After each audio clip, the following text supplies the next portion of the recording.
नमस्कार दोस्तों, हमारे चैनल कानून की नज़र में आपका बहुत बहुत स्वागत है। दोस्तों आज का सवाल ये है कि एक लड़की अपनी मर्जी से किसी लड़के के साथ गई, लेकिन वो नाबालिग लड़की है। उसके साथ जाकर के उसने शादी कर ली है या वो दोनों फिजिकल हुए हैं, सेक्स किया है दोनों ने।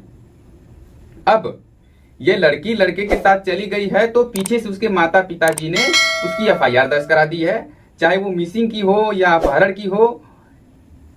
पुलिस स्टेशन पे उसके खिलाफ जिस पे शक है एफआईआर दर्ज करा दी है। लड़की चाहती है कि लड़का जल्द से जल्द बाहर आ जाए, तो क्योंकि इस तरीकों के मामलों में जो नाबालिग लड़की है उसमें गिरफ्तारी तय है, जेल जाना तय है। या उसने शादी की है या उसकी मर्जी से सेक्स किया है फिर भी जेल जाना तय है, जमानत नहीं होगी। शादी की है फिर भी सेक्स किया है तो भी जेल जाना है, जमानत नहीं होगी। लड़के को जेल जाना है 2 से 3 महीने या उससे ज्यादा। अब पार्टी चाह रही है कि यार लड़का लड़की की शादी कर देती है, अब इसमें होगा क्या।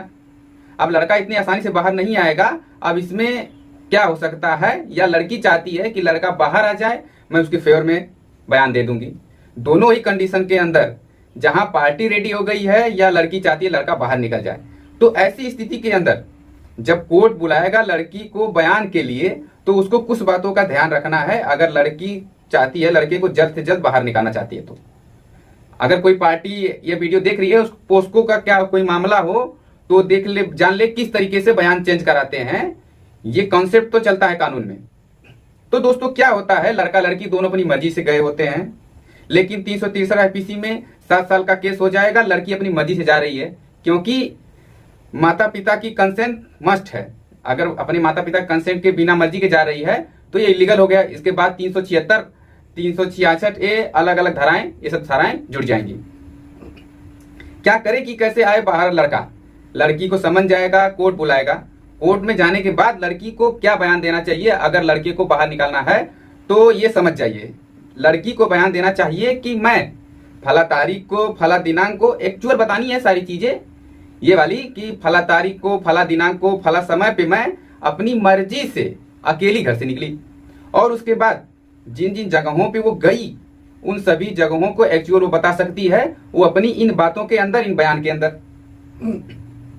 कि साहब उसके बाद में फला जगह गई, फला जगह गई, फला जगह गई। लेकिन इन सभी जगह पे आपको ये बोलना है, लड़की को ये बोलना चाहिए कि मैं इन जिन जगह पे गई मैं अकेली गई, और उसके बाद मैं जहां जहां गई एक आश्रम पे गई, वहां पे मैं अकेली रही, मेरे साथ कोई नहीं था। वो इस बात का रीजन दे सकती है कि मेरे माता पिता झगड़ा हो गया, भाई बहन से झगड़ा हो गया, मैं गुस्सा होकर नाराज होकर चली गई, ये रीजन दे सकती है।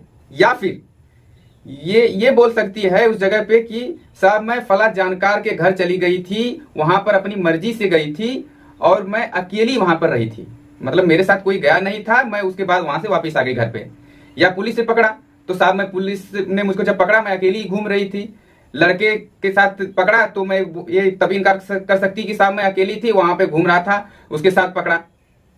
या फिर किसी अनजान व्यक्ति ने बता दिया, माता पिता ने आपको पकड़ लिया, तो उस कंडीशन में यही बोलना है कि कुल मिलाकर के कि मैं हर जगह अकेली गई और कुछ नहीं हुआ, खत्म बयान। ये हुआ बयान जब कोर्ट में मजिस्ट्रेट ने, जज साहब ने आपको बुलाया बयान के लिए, तब ये बयान देना है।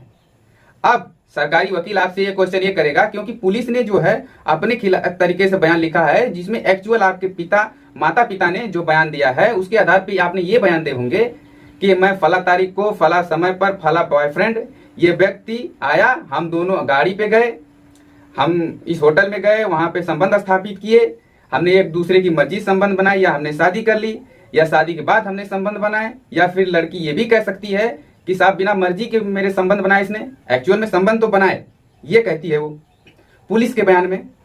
फिर मजिस्ट्रेट के पास बयान होता है, उस वाले बयान में के अंदर इसी तरीके की बात होती है कि साहब सेक्स किया था, अपनी मर्जी से किया था या जबरदस्ती किया था, जो भी कह रही हो।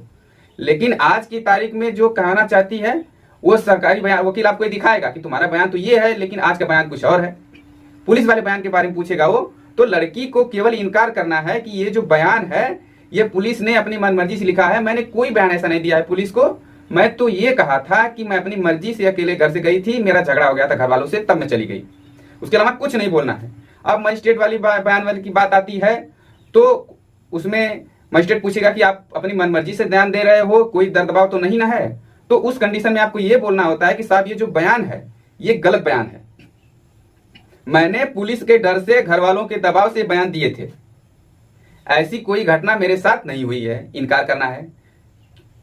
क्योंकि मजिस्ट्रेट साहब के सामने जो बयान जो पहले हुए थे वो मैंने डर और दबाव से दिए थे।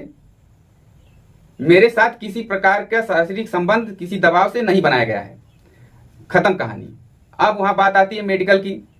तो आप इनकार कर सकती हैं चाहे तो, साहब मैंने मेडिकल के लिए इनकार किया था, मेरा मेडिकल जबरदस्ती कराया गया है, या फिर मेरी इच्छा के विरुद्ध ये मेडिकल हुआ है, ये मेरी, या फिर ये मेरी मेडिकल है ही नहीं, ये जो मेरी साइन है फर्जी है, मेरे द्वारा नहीं की गई है। तो कुल मिलाकर के इतना बयान दे देंगे आप तो ये पर्याप्त है। तो एज के बारे में सबसे मेन चीज है, उसको बतानी है अपनी एज 18 साल से प्लस, यानी जिस समय वो घर से निकली उस समय आपको बालिग बताना है। तो काउंटिंग करके आपको बताना है। तो जो आपका बयान हुआ है, जो आपका बयान के अंदर आपका नाम पता पूछा जाता है, तो उम्र अपनी 20 वर्ष बतानी है। जैसे 1 साल के अंदर की घटना है तो बयान के समय आपको ये बताना है कि 20 वर्ष, तो ऑटोमेटिक आप 18 प्लस हैं। 20 वर्ष बता के चलेंगी। अगर जन्मतिथि पूछी जाती है तो भी उसी तरीके से आप कैलकुलेट करके डेट फिक्स कर सकते हैं कि साहब मेरी उम्र इतनी है, मेरी जन्मतिथि ये है। फॉर एग्जाम्पल आपकी जन्मतिथि 2003 है, लेकिन आप 2003 के अंदर नाबालिग हो रहे हैं, तो आप घटा देंगे, थोड़ा सा नीचे आ जाएंगे, 2002 बता दें, तो इसमें अटेंड हो जाऊंगा इसके हिसाब से। तो इसमें आपका सरकारी वकील आपका से जो सवाल जवाब पूछता है तो आपको ऐसा बताना है कि आप बालिग साबित हो जाएं। तो कोई जरूरत नहीं है आपको अपने शब्दों से बोलना। तब लड़का जो है जमानत से बाहर आ जाएगा उसी से बयान से, और लड़की दोनों का जल्द से जल्द बयान हो जाएगा और लड़का बरी हो जाएगा इस तरीके से। तो इस तरीके से आप मामले को डील करेंगे तो निश्चित तौर से आप श्योर है कि आप जल्द से जल्द बाहर आ जाएंगे। तो मुझको लगता है कि दोस्तों आपको वीडियो जरूर समझ में आई होगी और आपको वीडियो पसंद आएगी। अगर हमारी वीडियो आपको अच्छी लगी हो तो इसको शेयर करें और लाइक करें दोस्तों, और हमारे चैनल को सब्सक्राइब करना ना भूलें दोस्तों। थैंक यू दोस्तों, जय हिंद।